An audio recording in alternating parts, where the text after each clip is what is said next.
protege o quê? Algo mais importante que a sua mente. Protege a tua identidade. Quem você é, da onde você veio e para onde você está indo.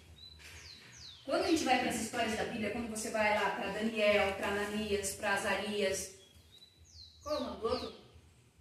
Daniel, Ananias, Azarias e Misael. Quando você vai para eles, quando eles chegam em Babilônia, o que o mal faz com aqueles caras? A primeira coisa assim que ele faz é trocar o nome deles. É tirar a identidade deles e coloca o nome babilônico, para eles esquecerem quem eles são. Então a coisa que o mal mais quer é tirar de nós, que somos um povo de Deus e levamos sobre os nossos nomes o nome de Cristo, que somos chamados, conhecidos como cristãos, tirar a nossa identidade. É isso que ele mais quer. Porque quando ele tira a tua identidade, ele tira a tua essência, algo muito mais profundo do que a tua mente, algo que está lá dentro do ser humano. Ele quer tirar aquilo que Deus colocou, o desejo de eternidade no coração do homem, algo muito profundo. Ele quer te destruir, porque uma pessoa que não tem identidade, ela é capaz de qualquer coisa. Ela faz qualquer coisa, ela faz qualquer negócio. Então isso aqui é algo terrível. A gente vê assim, no povo de Israel, o que aconteceu com Israel quando eles começaram a perder a identidade deles, como eles apanharam de todos os lados, né? E aqui a gente vai para esses mandamentos que são muito mais conhecidos, né? Não falarás o nome do teu Deus em vão, não farás para ti imagem de escultura. Quando você fala disso para muitas pessoas que, na verdade, têm o hábito de venerar imagens, elas não entendem o porquê, né?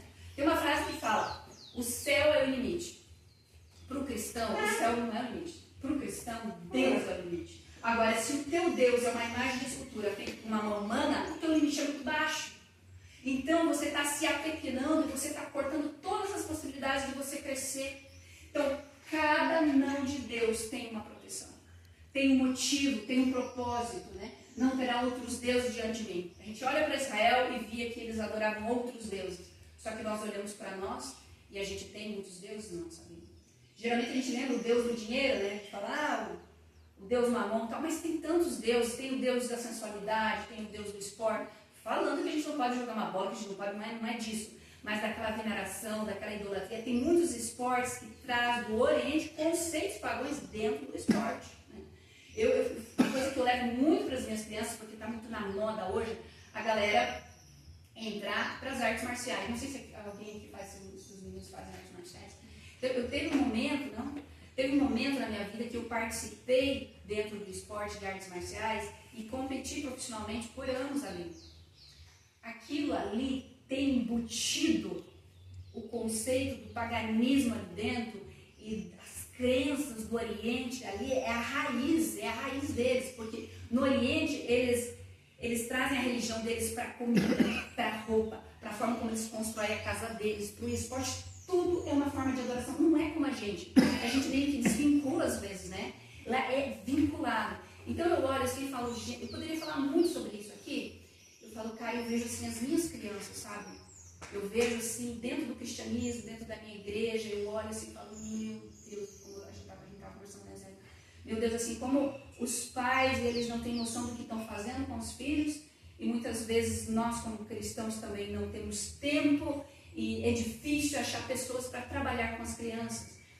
E se uma geração se perder, o cristianismo morre. E a gente sabe que o mal quer isso, né? No tempo do fim, ele quer levar todo mundo a um distanciamento, ele quer romper com isso. Ele sempre vai tentar romper, porque assim, ó, o que uma geração detesta, a outra geração se aventura e a outra geração já aceita. Né? Então ele quer realmente preparar um povo, na verdade, para aceitar os enganos dele e que não tenha conhecimento na palavra de Deus, né? Não tenha conhecimento nos princípios do céu. Então eu vou passar aqui para vocês. Eu queria fechar com a fala do Jordan Peterson. Ele não é cristão, ele é psicólogo, ele é professor na Universidade do Canadá. Ele é um grande influenciador, talvez a Zeda já até conheça, eu particularmente gosto muito dele. Ele enfrentou muito processo pelas verdades que ele diz, ele fala muito sobre o papel, a importância do papel do homem na criação dos filhos, ele fala sobre o papel da mulher, e isso tenha se levantado o ódio do feminismo, né, das feministas. Então ele chegou assim a algumas crises de depressão muito profundas, porque ele apanhou muito, né? E ele fala assim, ó, pessoas realmente boas não são ingênuas, e sim duronas. Elas viram coisas e então se decidiram pelo bem. Então você fazer o bem, fazer o certo, não é você ser trouxa. É pelo contrário, é você entender que você está dentro de um grande conflito e que você precisa se posicionar. E que a gente tem que aceitar essa nossa identidade, aceitar com prazer mesmo. Porque é um privilégio e não uma obrigação, né? E aqui eu quero trazer para vocês, isso daqui que a gente ouve muito falar, né? Os pensamentos, eles se tornam ações. Por isso que Cristo vem e ele fala assim, se você tem um pensamento impuro com alguma mulher ou com algum homem, você já adulterou. Né? Porque começa nos pensamentos. Então, os pensamentos se tornam ações. Ações se tornam hábitos. Hábitos se tornam o nosso caráter. E o caráter se torna o nosso destino. O que é caráter? Eu defino. É o quão fiel você é à tua consciência. Ou melhor, para nós que somos cristãos, quão fiel você é aos princípios do céu. Qual a importância que você dá para isso? Qual a importância que você dá para a identidade? Qual a importância que você dá para a missão que Deus colocou na tua vida? Né? Às vezes a gente acha assim, cara, o que eu faço lá na igreja é tão pequena, tão insignificante, mas nas mãos de Deus não é. Né? Quando você olha para Daniel, para Misael, para Ananias e para Azarias, eles eram 4 jovens. Quantas pessoas Israel tinha naquela época? Foram 4 que não dobraram o joelho. E eu às vezes fico me perguntando assim, aonde estavam os líderes, né? Aonde estavam os pais, aonde talvez tivessem morrido, muitos morreram naquele exílio, né? Mas aonde estavam as outras pessoas? Provavelmente dobrados, o joelho dobrado diante da estátua, porque eles não tiveram coragem de se posicionar e assumir a identidade deles. Tem um canal que eu gosto muito, que é um canal que se chama assim, Pense como Forças Especiais. E o cara, ele serviu o exército, os donos desse canal, eles serviram o exército, e eles eram das forças especiais, uma espécie de tropa de elite das forças armadas, né? Os caras são férias. E eles falando assim, que eles fizeram uma reunião lá, e eles começaram a entrevistar todos eles, e falavam assim, cara, como que foi o teu primeiro dia de fogo? Como que foi o teu primeiro dia de fogo? Como que você se comportou no primeiro dia que o bicho pegou?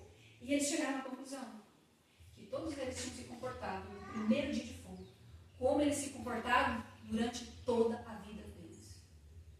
Que o dia de fogo, simplesmente eles revelaram aquilo que eles já eram, e que não foi naquele dia que eles decidiram.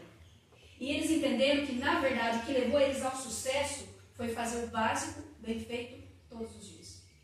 Não foi atirar de cabeça para baixo, mas foi fazer o básico bem feito todos os dias. Então aqui fica para nós fazer o básico bem feito todos os dias. O que seria o básico para nós? É a oração, é meditar na palavra de Deus, é testemunhar isso. Né? São três coisas básicas bem feito todos os dias. Colocar Deus em primeiro lugar. Lembrar que Cristo, ele nos deixou exemplo, né? Ele procurava o Pai antes do sol nascer. Ele colocava de fato na vida dele, com as ações, Deus em primeiro lugar. E ele estava preparado para quando a cruz veio. Né? Ele poderia ter falhado, ele era divino, mas ele também era humano. Ele enfrentou as dificuldades que nós enfrentamos, muito maior, mas ele enfrentou como ser humano. E ele venceu. Então, eu queria deixar assim essa mensagem para nós, né? Não desista. Como eu e o Ezequiel conversando, o progresso, ele é lento, mas ele ainda é um progresso, né? E que a gente não venha esquecer que essa data do Natal não seja para nós assim só um ato de comemoração que a gente tem que fazer porque nos convidaram e é um fardo que a gente tem que vir aqui e tal. Mas que isso possa realmente representar o amor de Deus na nossa vida. E como eu perguntei para vocês aqui no início, o que a gente poderia fazer para o amor de Deus não esfriar no nosso coração? Então, que seja através dos princípios da palavra de Deus, que seja através da oração, que seja através do básico, né, bem feito todos os dias. Essa seria a mensagem que eu queria deixar para vocês.